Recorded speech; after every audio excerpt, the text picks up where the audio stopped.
আমরা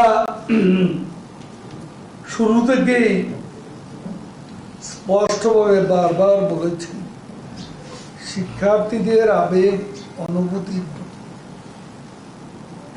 আমরা শ্রদ্ধাশীল।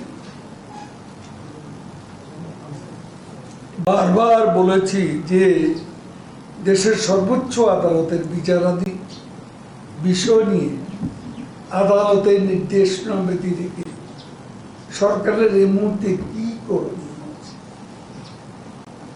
কিন্তু আন্দোলনকারীদের একটি অংশ ক্রমাগতভাবে শক্তি প্রদর্শন করে যাচ্ছে এবং জনভোগান্তি সৃষ্টি করে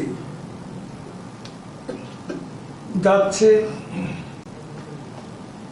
এমনকি প্রধানমন্ত্রী শেখ হাসিনা দেয়া বক্তব্যকে বিকৃত করে সাধারণ ছাত্রছাত্রীদের উস্কানি দিচ্ছে।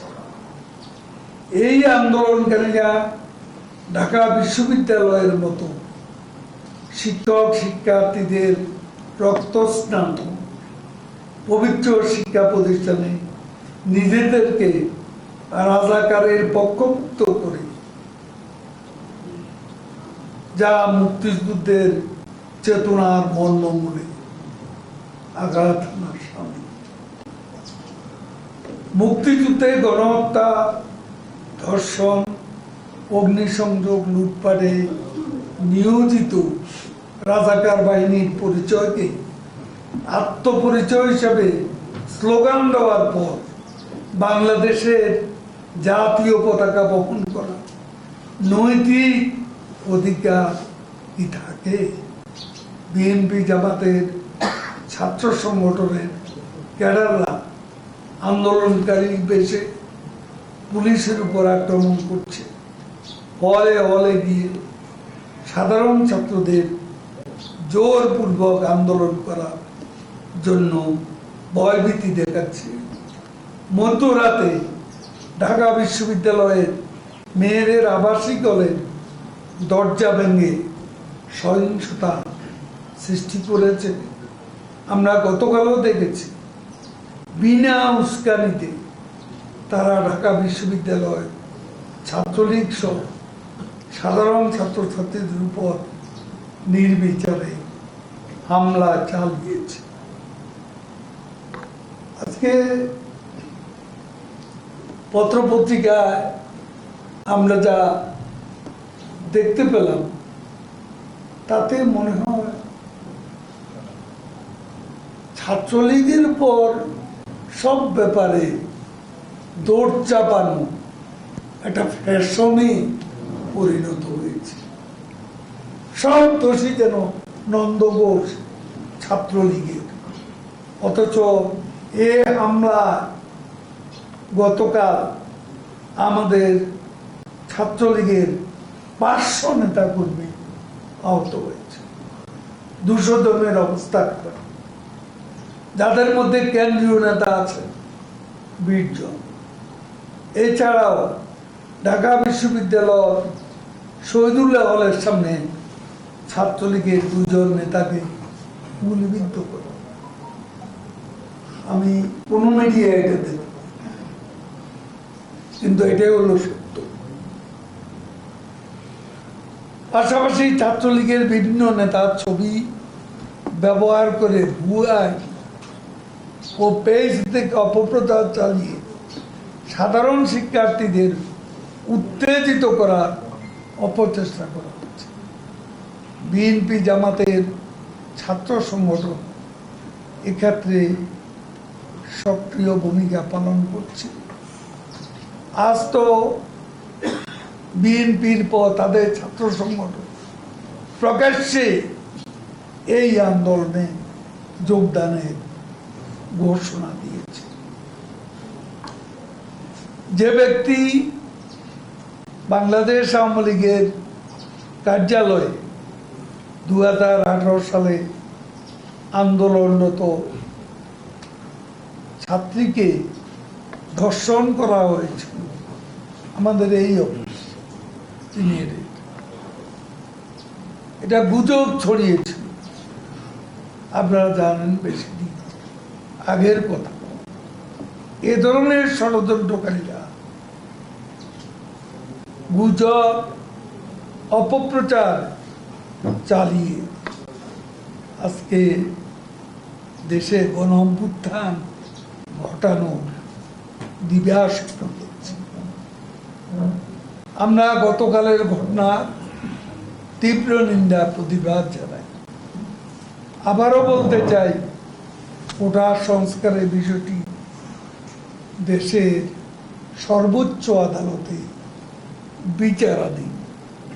সর্বোচ্চ আদালতের সিদ্ধান্ত ব্যতিরেকে অন্য কোনো উপায়ে কিংবা বল প্রয়োগের মাধ্যমে এ বিষয়ে সিদ্ধান্ত গ্রহণের কোনো সুযোগ।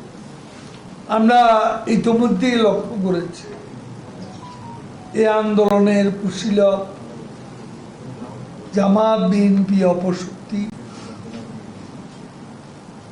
তাদের স্বরূপ ইতিমধ্যে সকলকে স্বাধীন বাংলাদেশে মুক্তিযুদ্ধের চেতনা বিরোধী অপশক্তি আস্ফালনের বিরুদ্ধে সোচ্চার হওয়ার জন্য আমরা উদাত্ত আহ্বান। সম্প্রতি গাজা ইস্যুতে মার্কিন যুক্তরাষ্ট্রের বিশ্ববিদ্যালয়গুলোতে আন্দোলনরত শিক্ষার্থীদের উপর যে ন্যাক্কারজনক হামলা চালানো হয়েছে, তার তুলনা আমাদের দেশে পুলিশ অনেক সংযমী ভূমিকা পালন করে। এখনো পর্যন্ত পুলিশের সাজোয়া জানের পর হামলা চালানোর পরও পুলিশ আন্দোলনকারীদের উপর চড়াও হয়।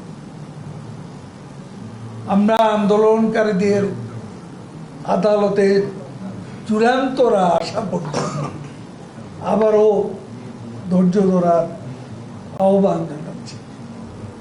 এই আন্দোলনের মধ্য দিয়ে যারা ক্ষমতার মঞ্চে পরিবর্তনের দিবাস্বপ্ন দেখছেন, তাদের এই স্বপ্ন অচিরেই কর্পূরের মতো উবে যাবে। আমরা এ ধরনের যে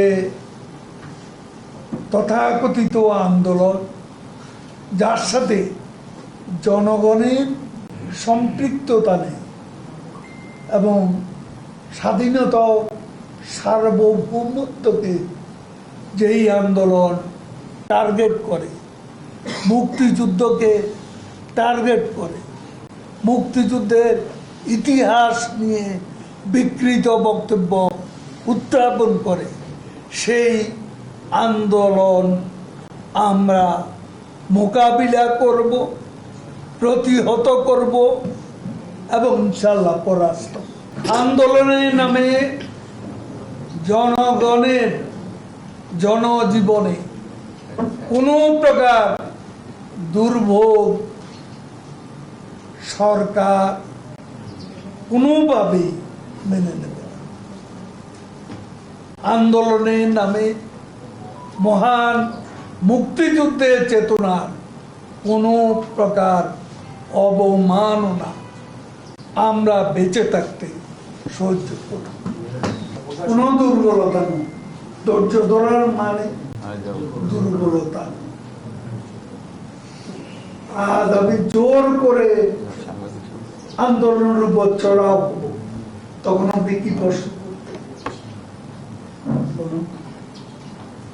আমরা ধৈর্য ধরছি। ধৈর্য ধরার অর্থ আমাদের দুর্বলতা। সময় মতো সবকিছুই দেখতে, সময় মতো যথাযথ অ্যাকশন নেওয়া হবে।